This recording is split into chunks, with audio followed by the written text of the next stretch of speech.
Dr. Marty McCary. He's with Johns Hopkins. He's a professor there, also was a trauma surgeon during 9/11 in the aftermath of that. Doctor, you outline, interestingly enough, 3 issues, and the first one I want to get to is the idea of time. We're in the second day of this. You say the first 3 days are so critical, and it all has to do with dehydration? Yeah, 90% of the deaths from any earthquake disaster occur within 3 days, and that's because your body really can't go without water for more than 3 days. So it's a matter of getting to the people that are entrapped. You know, we see teams going over, they just need to get there as soon as possible. The #1 barrier now is the airport.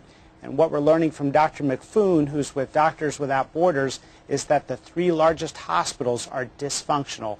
So they need people badly, and they need them quickly. You know, interestingly, an official from that same group, Doctors Without Borders, I thought it was encouraging. He said, we have so many people willing to, drop their lives here in the States and other countries and go over there to help. The bad news it's just the logistics of actually getting them to the spots where they need to be. Exactly. You know, oftentimes with these earthquake medical disasters and public health, it's not what you think. It's not a matter of having the doctors there or not having them there. The doctors in Haiti right now are telling us, and we're tracking this closely, that they need gas to run the generators and they need antibiotics to prevent the next phase of the medical epidemic, which will be the dysentery and infectious diseases from the sanitation problems. Yeah, sanitation was on your list as well after water. Talk to me a little bit about how you avoid, an outbreak. Well, remember, most of Haiti does not have clean running water before the earthquake. So now you're adding a situation where you've got thousands and hundreds of thousands of people in the streets.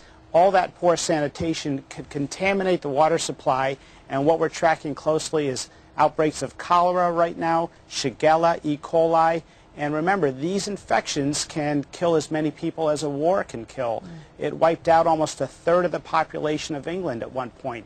So cholera is something that sets in weeks later, and that's something that we're really concerned about. And Doc, very quickly, the injuries was the third thing on your list, the people who are injured right now who can't get the care.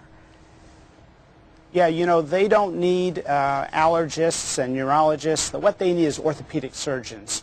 Even we in trauma recognize that this is almost all orthopedic injuries that occur, and unless these fractures get set, opened, and cleaned out, this is going to be sort of the next round of morbidity and mortality in the next week, because it's the crush injuries and the fractures right now that are burdening their healthcare system. Dr. Marty McCary with Johns Hopkins. We will continue to watch this closely. Doc, thanks for your time.